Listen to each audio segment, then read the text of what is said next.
Então, nesta manhã, queria saudar os irmãos aqui presentes e a todos os que nos estão a seguir ou a seguir este seminário pelos nossos canais digitais. Um bom dia a todos.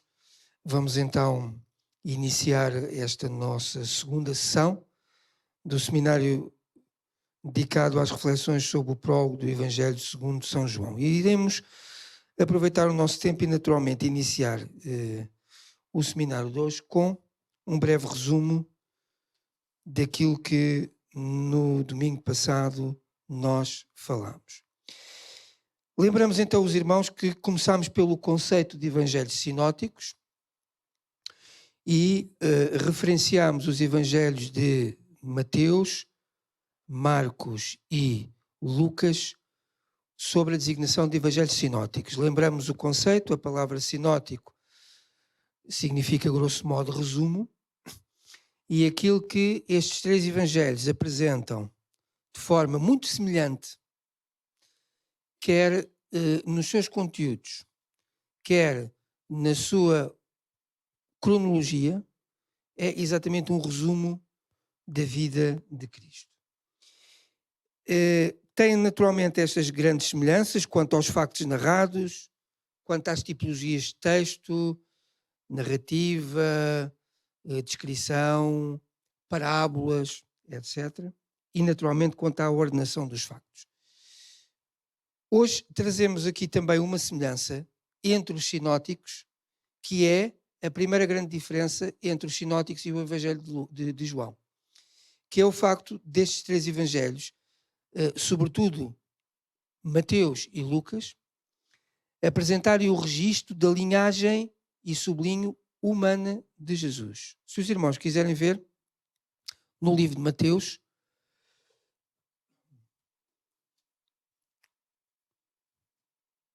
Marcos não apresenta este registro da linhagem humana de Jesus, mas Mateus e Lucas apresentam. Então, logo no primeiro capítulo de Mateus, na abertura do Evangelho, nós temos então aqui a genealogia de Jesus Cristo. E, meus irmãos, clarificação do conceito, genealogia, linhagem humana. Todos nós temos uma genealogia. Se nos dedicássemos um bocadinho a ela, lá iríamos descobrir nos anos passados. É a nossa linhagem humana. O primeiro capítulo de Mateus apresenta, portanto, a genealogia de Jesus a partir de Abraão. Se os irmãos repararem, versículo 1 e 2, livro da geração de Jesus Cristo, filho de Davi, filho de Abraão. Versículo 2. Abraão gerou a Isaac, Isaac gerou a Jacó e por aí fora. Encontramos no verso 6 a passagem da linhagem humana de Cristo por Davi, e Jessé gerou ao rei Davi. Os irmãos estão a ver? Versículo 6. Depois encontramos no versículo 11 a menção da linhagem humana por altura do cativeiro da Babilónia, e Josias gerou a Jeconias e a seus irmãos na deportação para a Babilónia. E depois o resumo no 16, Jacó gerou a José, marido de Maria, da qual nasceu Jesus, que se chama o Cristo.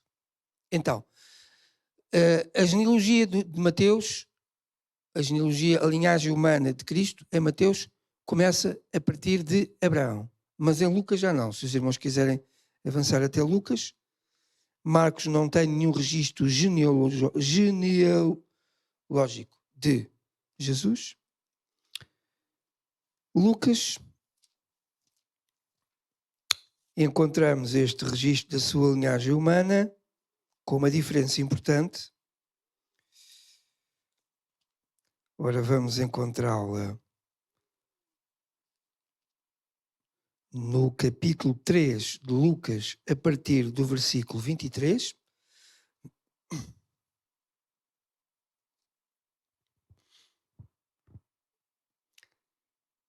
E o mesmo Jesus começava a ser de quase 30 anos, sendo, entre parênteses, como se cuidava, filho de José, e José de Eli, e Eli de, até irmos ao versículo 31, e Natã de Davi, até irmos ao versículo 34,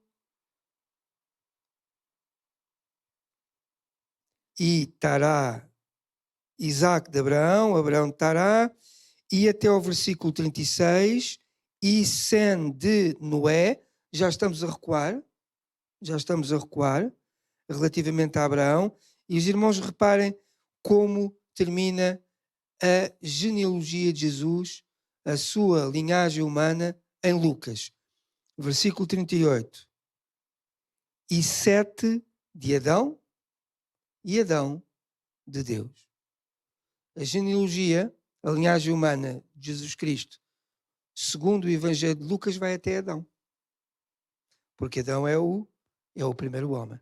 Os irmãos reparem a parte final do versículo 38.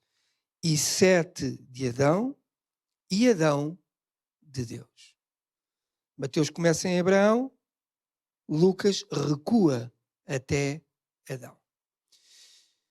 Ora, uma das grandes diferenças entre os sinóticos, neste ponto de vista que nós estamos a falar das genealogias, das linhagens humanas, uma das grandes diferenças entre os três sinóticos e o quarto evangelho, que é como é designado genericamente João, o quarto evangelho, é exatamente o facto de que João não apresenta de Cristo, ao contrário dos sinóticos, a sua genealogia, mas faz o registro da sua existência eterna. Mateus apresenta a genealogia a partir de Abraão. Lucas recua até Adão. Mas João, irmãos, dá-nos a existência de Cristo prévia à sua encarnação. João dá-nos a existência de Cristo na sua eternidade, anterior à sua humanidade. E por isso o prólogo aqui, irmãos, é muito importante.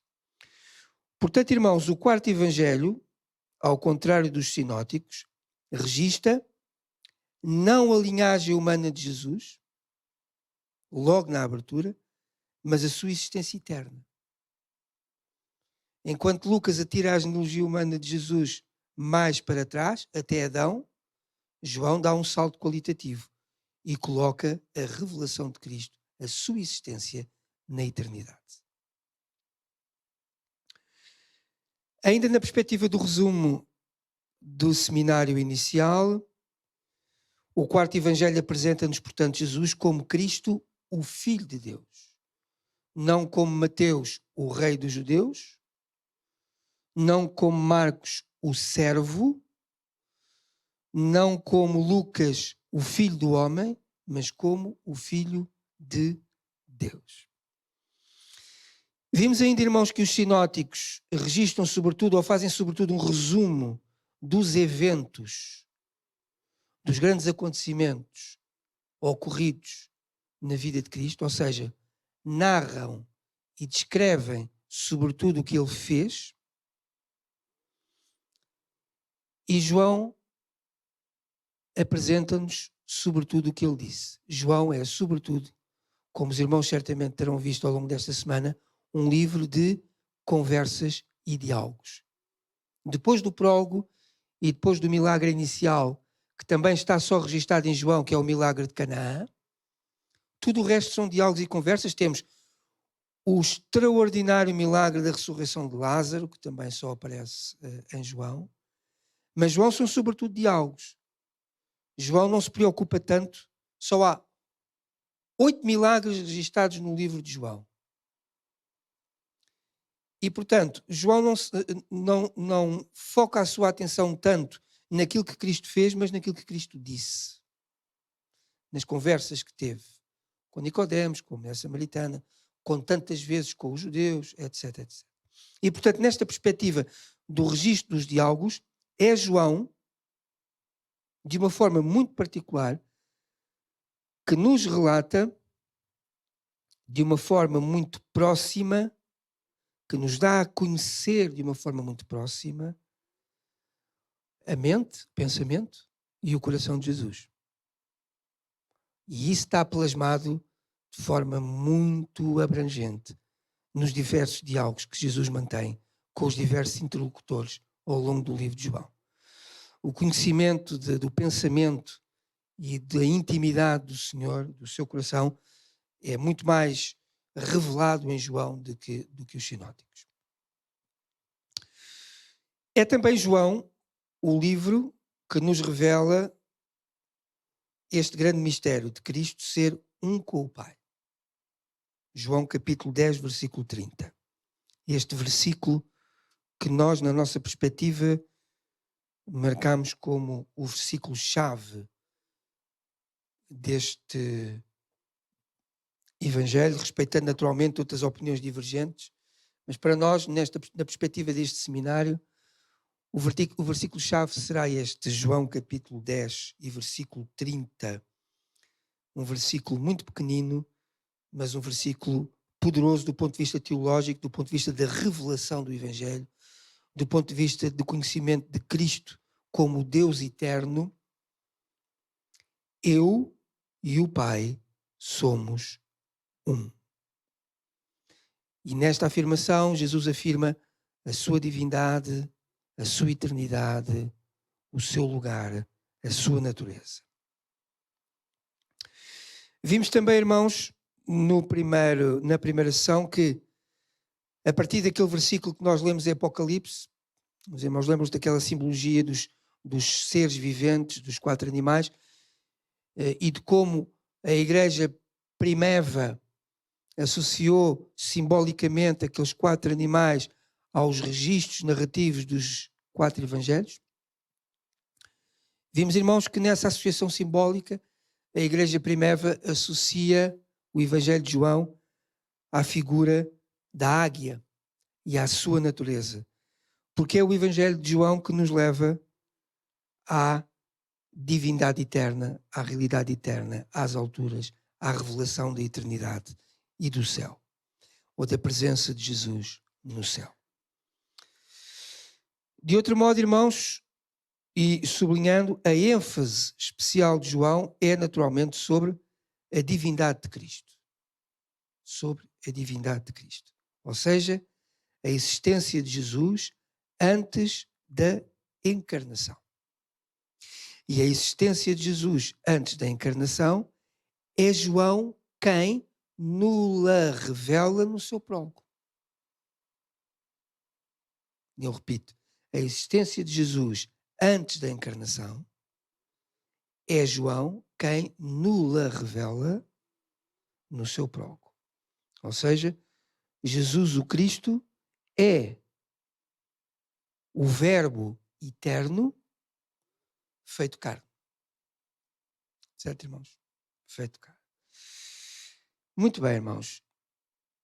Para terminarmos esta incursão resumida no primeiro seminário, vamos então ler apenas João 20, 31. João 20, 31.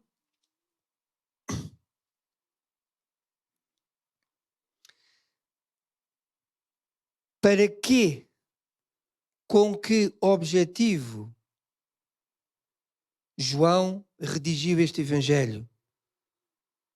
Com que objetivo? Então, o Evangelho segundo São João foi escrito para quê, irmãos? Versículo 31. Para que creiais, vamos adaptar à nossa situação agora, para que creiamos que Jesus é o Cristo, o Filho de Deus. Aqui já não a perspectiva de Lucas do Filho do Homem, o Filho de Deus. E para que crendo tenhais vida, porque Ele é a vida eterna em seu nome. E portanto, irmãos, o prólogo joanino, e vamos lá então ao prólogo joanino, ao capítulo 1 de João, vamos então avançar, agora que fizemos uma um breve resumo do seminário inicial. E vamos considerar, irmãos, este prólogo de João, naturalmente, os versículos 1 a 14 do primeiro capítulo, mas com um foco muitíssimo grande apenas nos 4 primeiros versículos. Okay? O prólogo vai dos versículos 1 a 14, mas a nossa atenção será desdobrada ao longo dos seminários restantes entre os versículos 1 e 4. Então, irmãos, o prólogo joanino, como eu acabei de referir, vai condicionar toda a visão de Cristo dada por João no seu Evangelho. E qual é a imagem de Cristo que João, logo a partir do prólogo, dá de Jesus no seu Evangelho? A imagem de Jesus como o Filho de Deus. A imagem de Cristo como o Verbo eterno feito carne. Então hoje, irmãos, trago para hoje, avançando,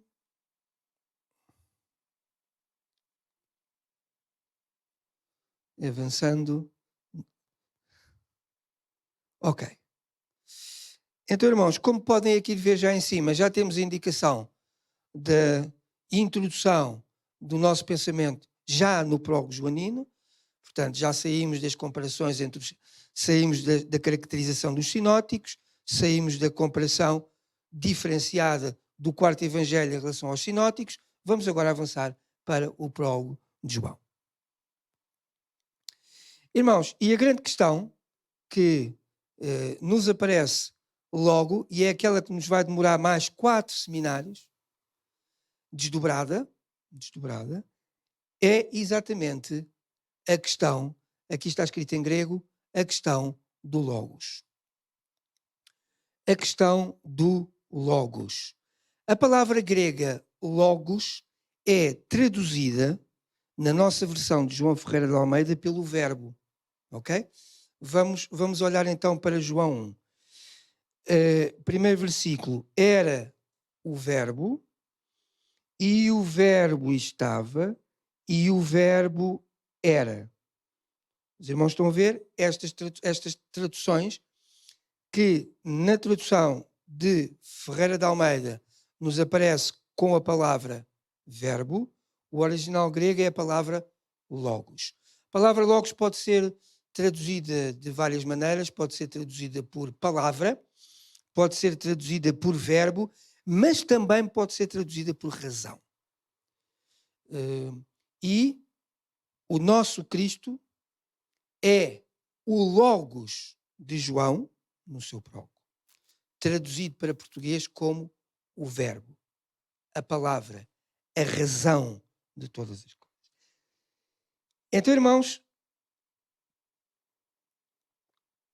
esta questão do logos é uma questão absolutamente fundamental, e como nós estamos a gravar este seminário, por uma questão de honestidade intelectual e também por uma questão de gratidão, eu queria deixar aqui publicamente registado o meu sincero agradecimento ao nosso irmão Pedro Figueiredo, que, de uma forma que eu considero absolutamente extraordinária e absolutamente brilhante, raciocinou há algum tempo sobre a questão do logos e os discursos de Jesus no Evangelho de São João, num artigo que é o artigo base sobre o qual eu construí todo o pensamento deste seminário, publicado na revista Lusófona de Ciências das Religiões, Edições Universitárias Lusófonas, em 2011.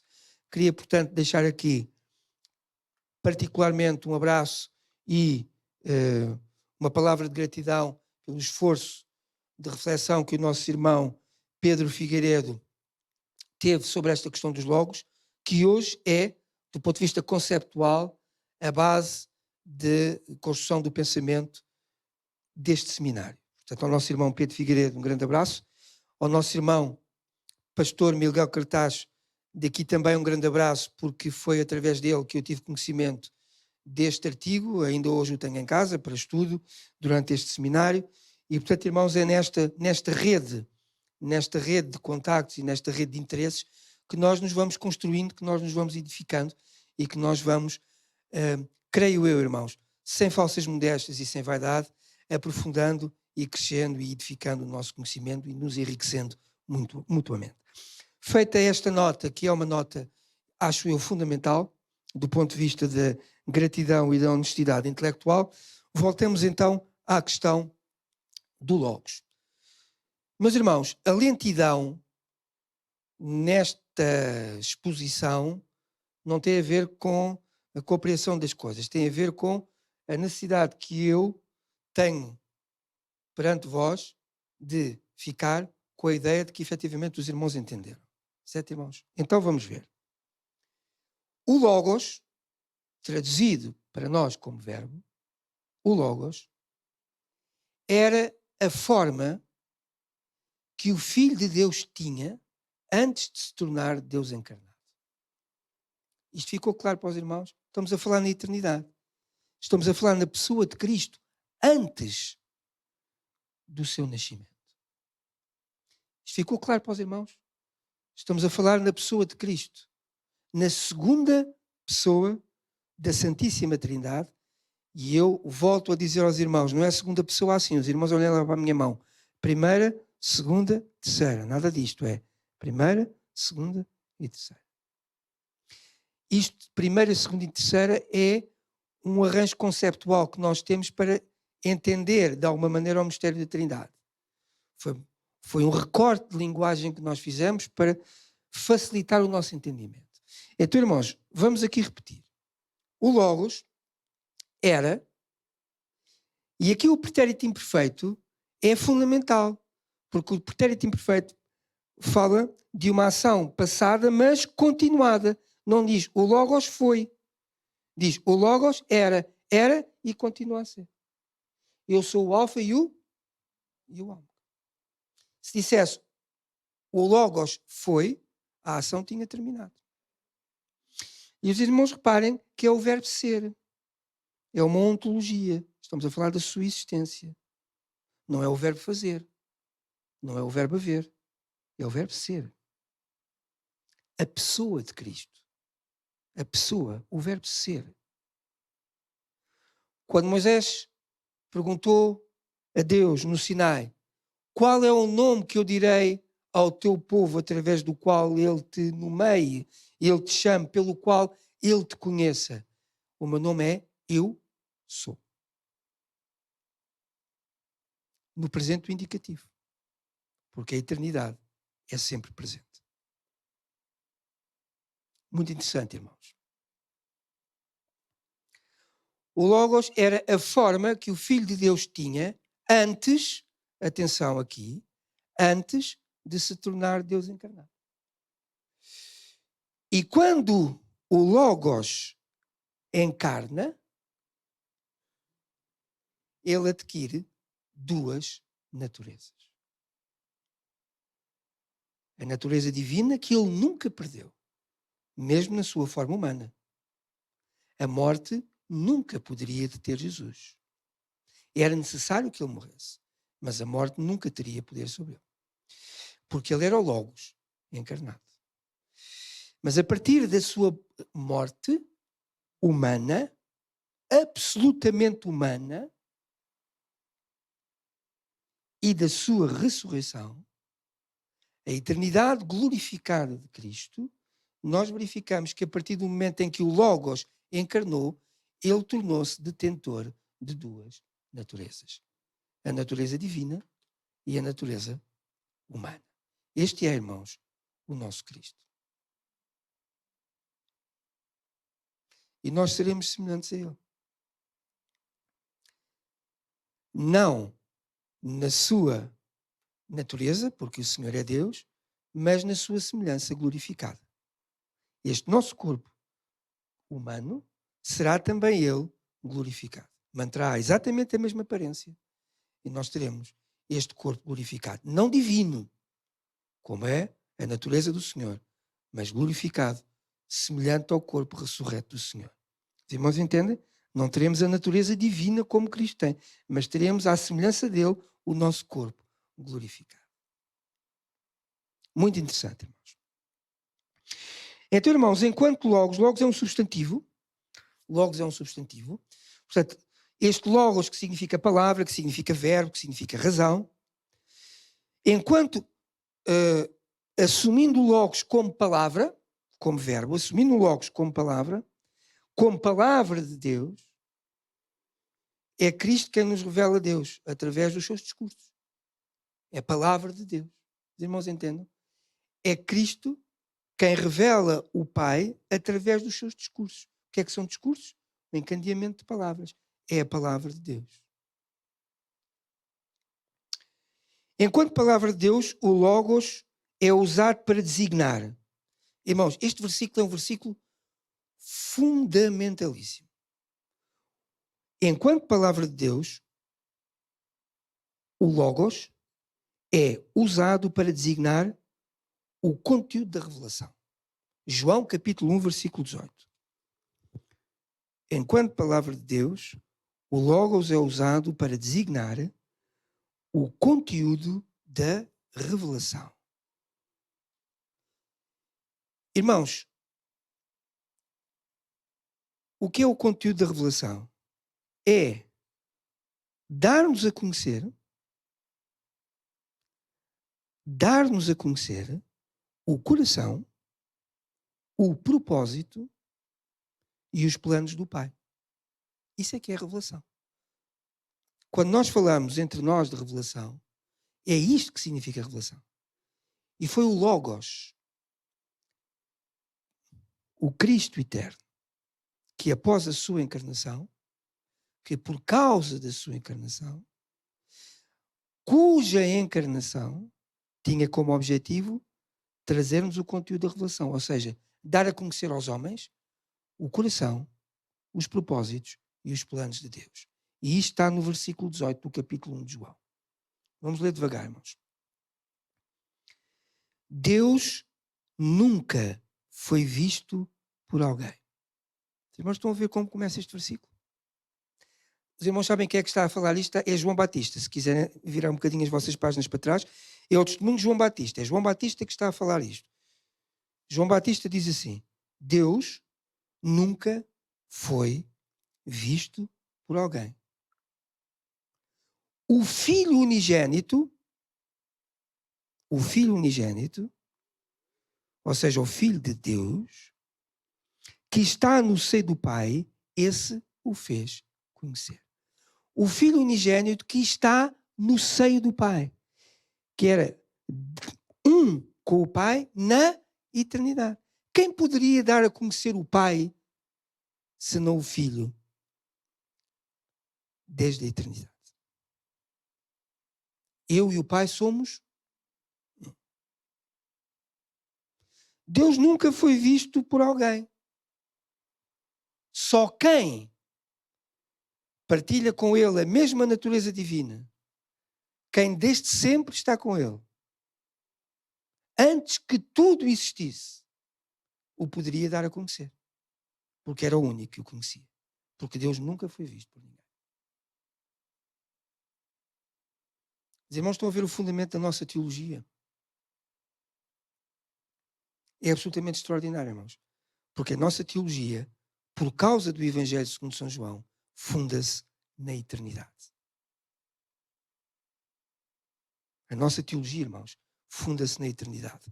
Porque o nosso Deus é um Deus vivo desde sempre.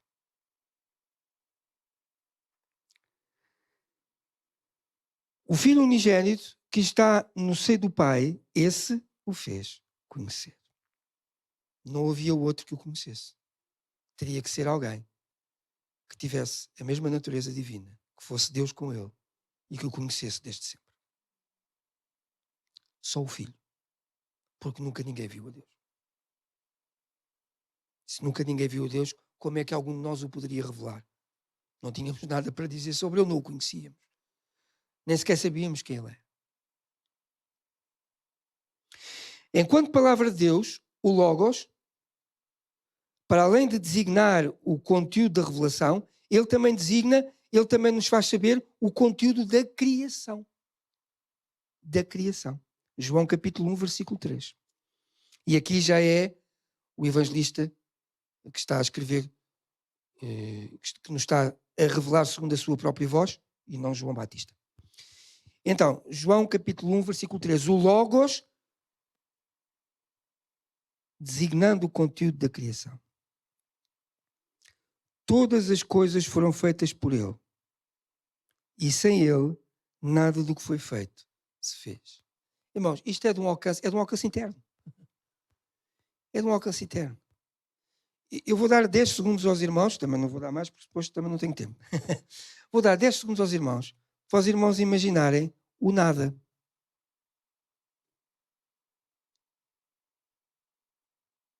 Porque a criação foi feita ex nihilo, ou seja, a partir de nada. Não havia nada. A não ser a eternidade de Deus. Ex nihilo, nada. E Deus criou todas as coisas a partir do nada.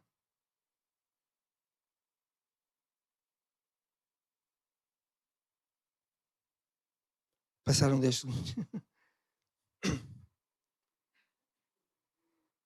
Todas as coisas foram feitas por ele. E sem ele, nada do que foi feito se fez. O exemplo é o possível. Não será um grande exemplo, porque encontrar termos de comparação com esta realidade extraordinária, gloriosa, é muito difícil. Portanto, sendo um exemplo fraquinho, é o exemplo possível. Os irmãos, imaginem a natureza de um filho. Há o casal. Antes de o filho ser filho, o filho é nada. Não há nada. Há o marido e há a mulher.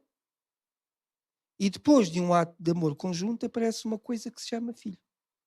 Esse filho, mal comparado, foi criado a partir da sua não existência. Não havia. Não é um exemplo pobre, mas é aquilo mais aproximado. Porque estamos a comparar uma coisa absolutamente gloriosa com a nossa experiência humana. Não é? Nós aparecemos por vontade de outrem. Eu não pedi aos meus pais, olha, vá lá, faz favor e tal, porque a coisa é gira, queria ver ali umas árvores e uns patos e tal. Nós fomos criados por vontade de outrem. Fomos criados por vontade dos nossos pais. E antes de sermos criados, éramos o quê? Nada.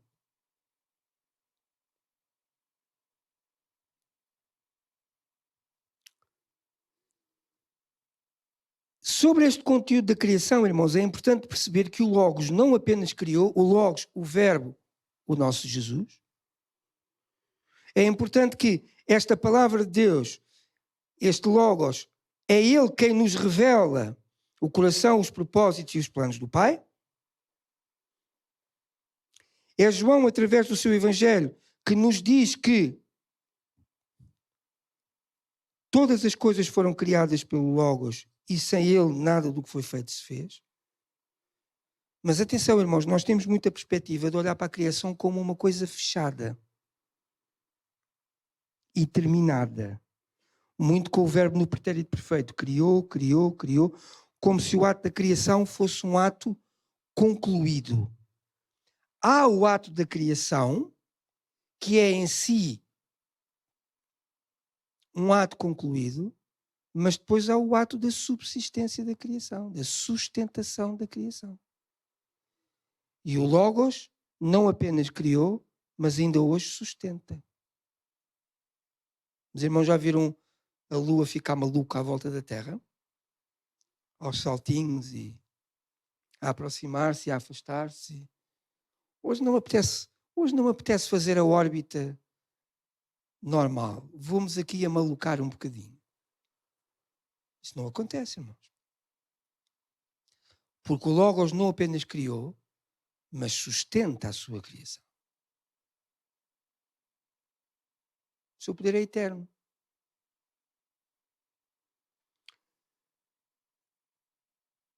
Primeiro aos Coríntios, capítulo 8, versículo 6.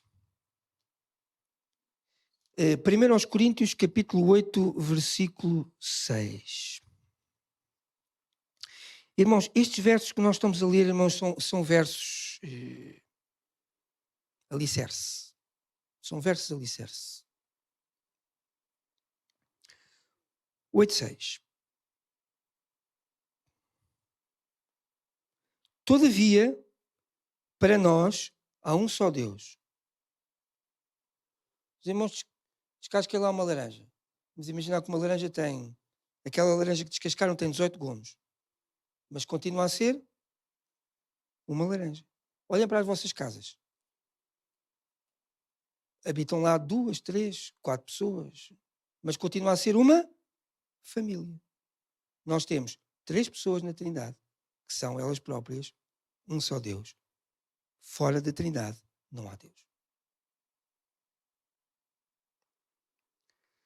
Todavia, para nós há um só Deus.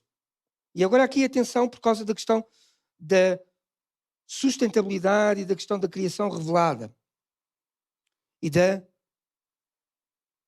do poder e da mão e da razão e da concepção do Logos, da intervenção absoluta do Logos na criação. O Pai, de quem é tudo. E para quem nós vivemos. E um só Senhor, Jesus Cristo, pelo qual, através do qual, sem o qual, são todas as coisas. Nada, irmãos, do que existe. Nada do que existe. Tudo o que existe foi criado por Ele e através dele. Colossenses 1:17. A seguir a Filipenses, que é mais fácil... A Efésios, Filipenses, sim. A seguir a Filipenses, os irmãos encontram Colossenses 1:17. Versículo, irmãos, que esclarece alguma dúvida que tenha ficado deste versículo de Coríntios. Colossenses 1:17.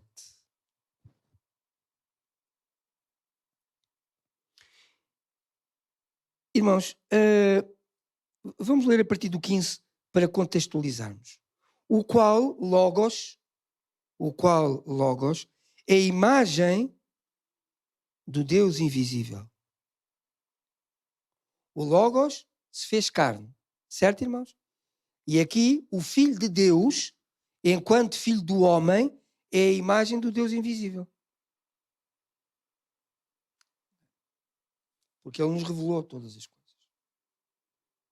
É a imagem do Deus invisível, o primogênito de toda a criação.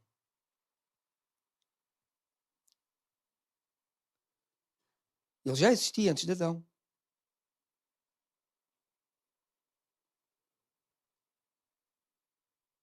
E, meus irmãos, não só existia antes de Adão, como não há nenhuma linhagem humana, como nós vimos em Mateus e em Lucas, a linhagem humana, não há nenhuma linhagem humana que o possa reter na sua estrita humanidade. E por isso João nos revela na eternidade anterior à sua encarnação. Primogênito da criação. Porque nele, os irmãos reparem a palavra, nele, no Logos, em Cristo, no Verbo, foram criadas todas as coisas que há nos céus e na terra. Os anjos, os querubins, os serafins, não têm natureza divina. São também criação do Logos. São também criação de Deus.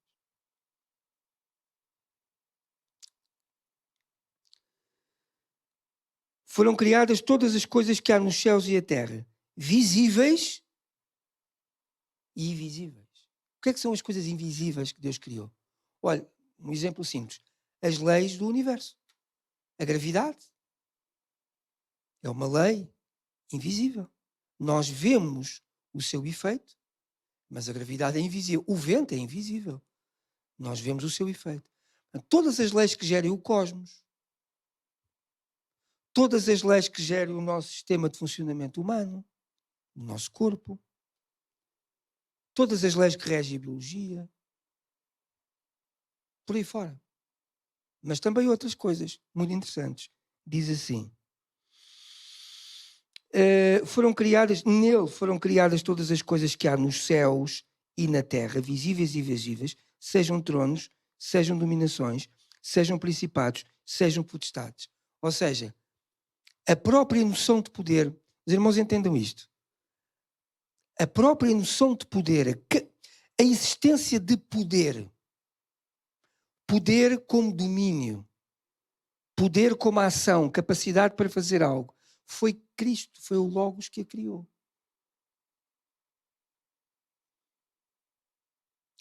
E é a capacidade de domínio do exercício do poder que permite que, por exemplo, nós, as sociedades humanas, tenhamos governos, polícias, tribunais, etc. Isso foi a criação do poder, é a criação do Logos.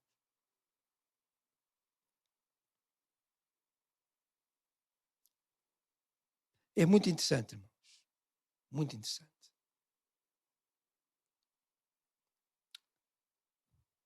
A rebelião de Satanás no céu foi um exercício de poder. Mas esse exercício de poder só foi possível porque Deus em si tinha criado essa capacidade, o poder de fazer. E nós, irmãos, fomos feitos à imagem e semelhança do Senhor.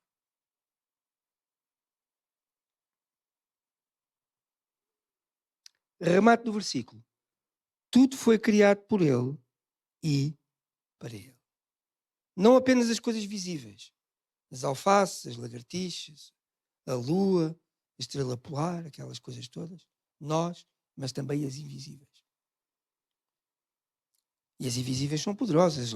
As leis do cosmos, as leis da biologia, as leis da política, chamemos assim. Tudo foi criado por Ele.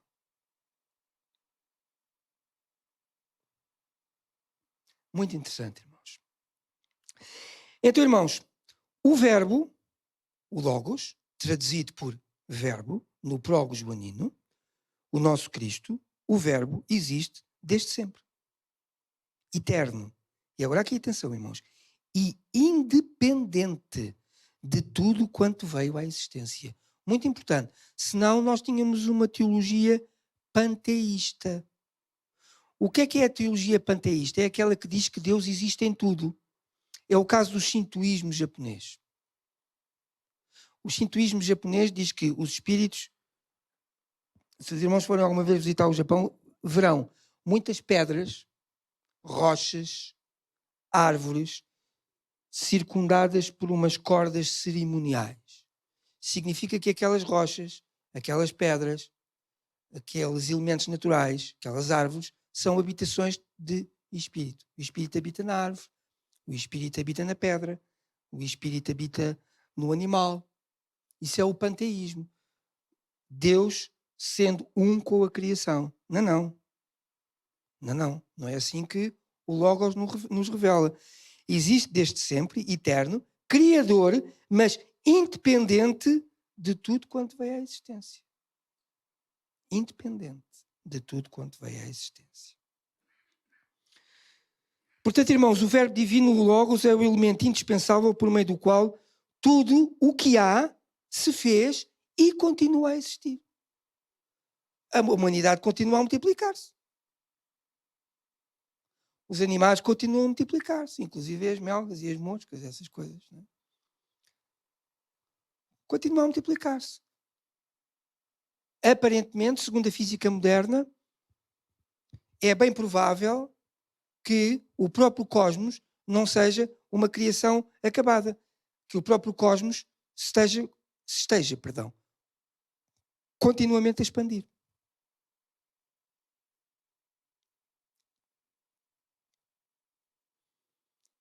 Salmo 148, versículo 1 a 5. Um salmo, irmão. Então, mas não estou a perceber. Um salmo. Pois, um salmo. Vamos ver aqui um salmo. 148, versículo 1 a 5.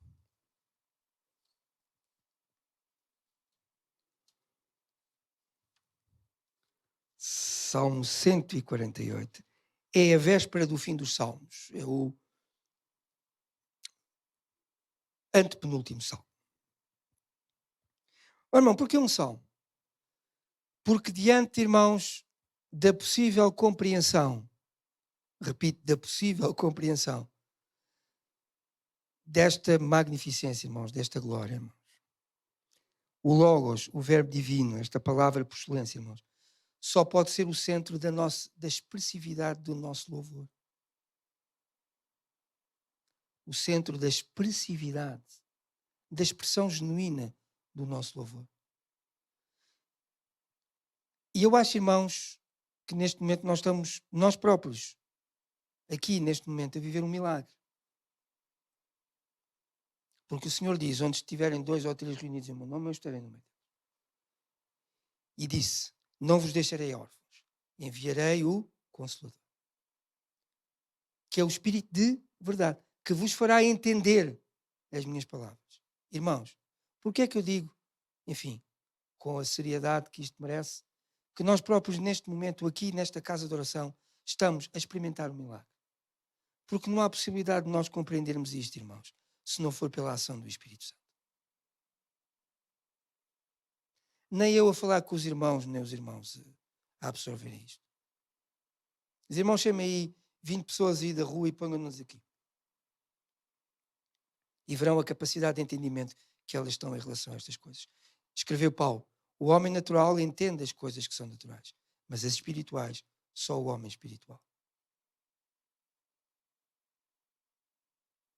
E se eu, irmãos, e se os irmãos sairmos daqui com um vislumbre daquilo que acabou de ser partilhado convosco, não tenham dúvidas, irmãos, é obra do Espírito Santo em nós. É obra do Espírito Santo em nós. Porque nós somos o templo do Espírito Santo. E, portanto, irmãos, tendo nós este vislumbre, esta possibilidade de vislumbrar, de entender alguma coisa desta glória eterna do Senhor, desta sua natureza,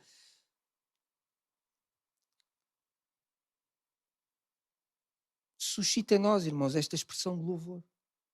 150 salmos, fora os outros todos que foram cantados. Esta expressão de louvor. E o Salmo 148, de 1 a 5. Louvai ao Senhor desde os céus. Os anjos também, os seres celestiais. Não somos só nós. É lá em cima também. Eles, desde os céus. Louvai-o nas alturas, todos os seus anjos. Louvai os seus exércitos. Sol, lua, estrelas luzentes, aqui personificado naturalmente. Céus dos céus. Como eu dizia na quarta-feira aos irmãos, a língua portuguesa não discrimina esta realidade. Mas a língua inglesa sim. Nós só temos uma palavra para céu, que é céu. Mas, por exemplo, os ingleses têm o sky, que é o céu natural das nuvens que nós vemos, e tem o heaven, que é o céu, a habitação de Deus.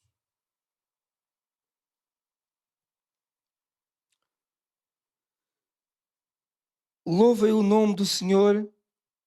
E agora aqui, irmãos, este versículo 5. Louvem o nome do Senhor, pois mandou e logo foram criados. Os irmãos, levantem-se, por favor. Os irmãos, levantem-se, por favor.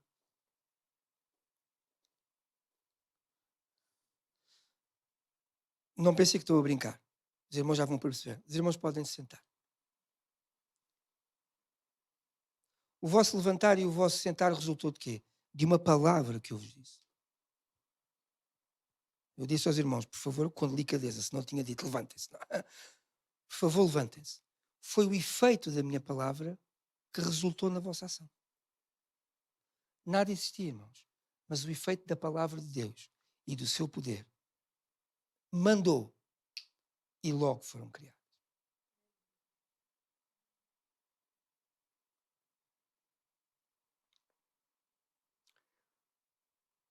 E o versículo 6. E os confirmou para sempre.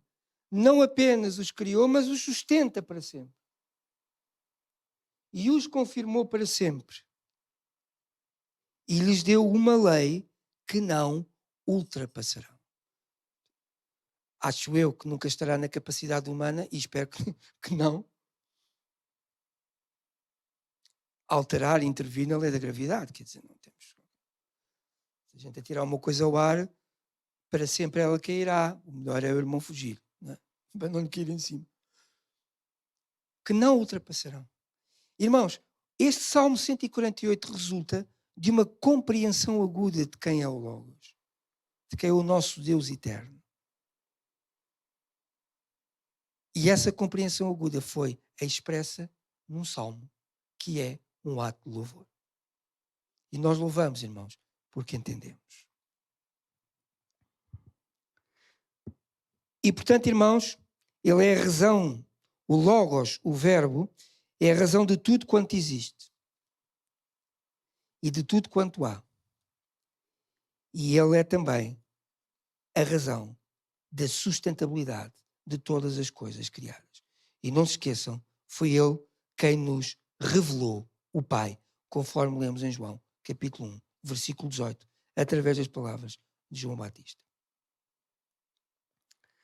Portanto, irmãos, para concluirmos, o Logos era a forma que o Filho de Deus tinha antes de se tornar Deus encarnado. E, a partir daqui, detentor de duas naturezas.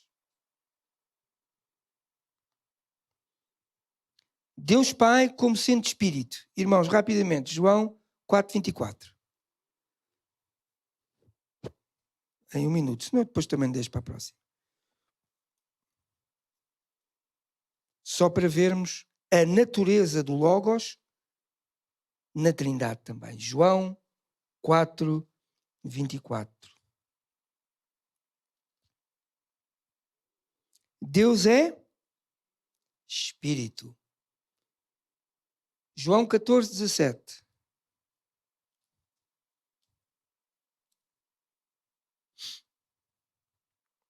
Falando aos seus discípulos acerca do Consolador. João 14:17 diz o quê? Diz o Espírito. Mas está grafado com letra maiúscula ou minúscula? Maiúscula, porque estamos a falar de uma pessoa. Na língua portuguesa e nas línguas em geral, nas línguas pelo menos alfabéticas, os nomes próprios são escritos com letra maiúscula. E só esses. Aqui é o Espírito com maiúscula. É a pessoa do Espírito Santo. Deus é Espírito. O Espírito Santo e Espírito. E finalmente, irmãos, Hebreus capítulo 1, versículo 14.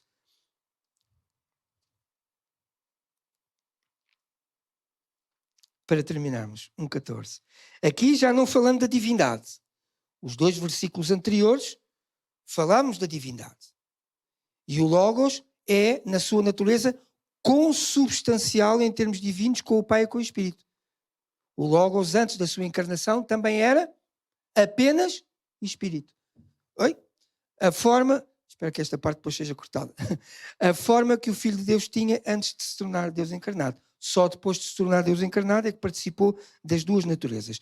Agora já não falando da divindade, mas de um aspecto da sua criação. Em Hebreus capítulo 1, versículo 14, diz assim: não são porventura todos eles quem? Os anjos. Espíritos ministradores. Okay? Aqui um exemplo de uma criação diversa da nossa. Porque, por exemplo, a criação dos anjos, os anjos também são espíritos ministradores. Nós somos humanos. Mas quanto à divindade, nos primeiros versículos que lemos, João 4:24 e 14:17, verificamos a substância eterna de Deus, a sua substância espiritual. Deus é Espírito. E, por consequência, antes da sua encarnação, o nosso Logos eterno também. Reservamos o restinho que faltava para o próximo seminário. Uma boa semana para todos vós que aqui estão e para os que estão também a ouvir-nos. Deus ricamente vos abençoe.